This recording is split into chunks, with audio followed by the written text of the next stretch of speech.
নমস্কার, আমি স্বপন। নিউজ নয়া ভারতে আপনাদের সকলকে স্বাগত। গাজায় এই মুহূর্তে যুদ্ধবিরতি চলছে, কিন্তু সেই যুদ্ধবিরতির মাঝে একটা ভয়ঙ্কর খবর এলো যে গাজাতে রাফা অঞ্চলের যে টানেল রয়েছে সেই টানেলগুলোতে কয়েক হাজার হামাসের জঙ্গি যারা তারা আটকে রয়েছে, তাদেরকে বেরোতে দিচ্ছে না বা বেরোতে পারছে না তারা।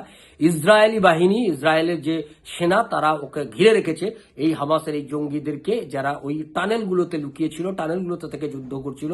এরকম কয়েক হাজার যে জঙ্গি তারা ওই টানেলগুলোতে রয়েছে, সেই টানেলগুলোতেই তারা আটকে পড়ে রয়েছে। ফলে যুদ্ধবিরতির মাঝে তাদেরকে যাতে নিঃশর্তে মুক্তি দেওয়া হয়, তারা যাতে নিঃশর্তে টানেল থেকে বেরিয়ে আসতে পারে, তার দাবি যেমন জানাচ্ছে, তেমনি সেই সময় দেখলাম ডোনাল্ড ট্রাম্পের জামাই জ্যারেড কুশনার তিনি চলে গেলেন বেঞ্জামিন নেতানিয়াহুর সঙ্গে বৈঠক করছেন এবং গাজার ভবিষ্যৎ নিয়ে তারা আলোচনা করলেন। এবং এটা তিনি জ্যারেড কুশনারের পক্ষ থেকে পরিষ্কার জানিয়ে দেওয়া হয়েছে আমেরিকা এবং ইসরায়েল তারা হাতে হাত মিলিয়ে গাজার আগামী দিনের গাজার কি পরিস্থিতি, গাজাকে কিভাবে ডেভেলপ করা হবে এবং গাজা থেকে হামাস কি করে মুক্ত করে গাজাকে নতুনভাবে গাজাকে কিভাবে গড়ে তোলা হবে তার পরিকল্পনা চলছে।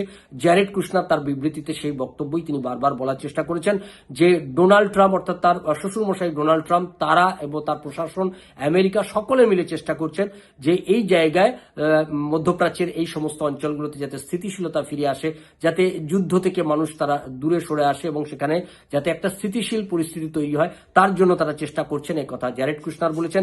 বেঞ্জামিন নেতানিয়াহুর সঙ্গে তিনি হাতে হাত মিলিয়ে কাজ করবেন, এ কথাও এই বার্তা দিয়েছেন। ফলে সেই পরিস্থিতিতে দাঁড়িয়ে রাফা অঞ্চলের টানেলে আটকে থাকা এই কয়েক হাজার হামাস জঙ্গি, তাদের ভবিষ্যৎ কি হয় সেদিকে আমাদের নজর থাকবে। আপনাদের নজর থাকুক নিউজ নয়া ভারতের দিকে।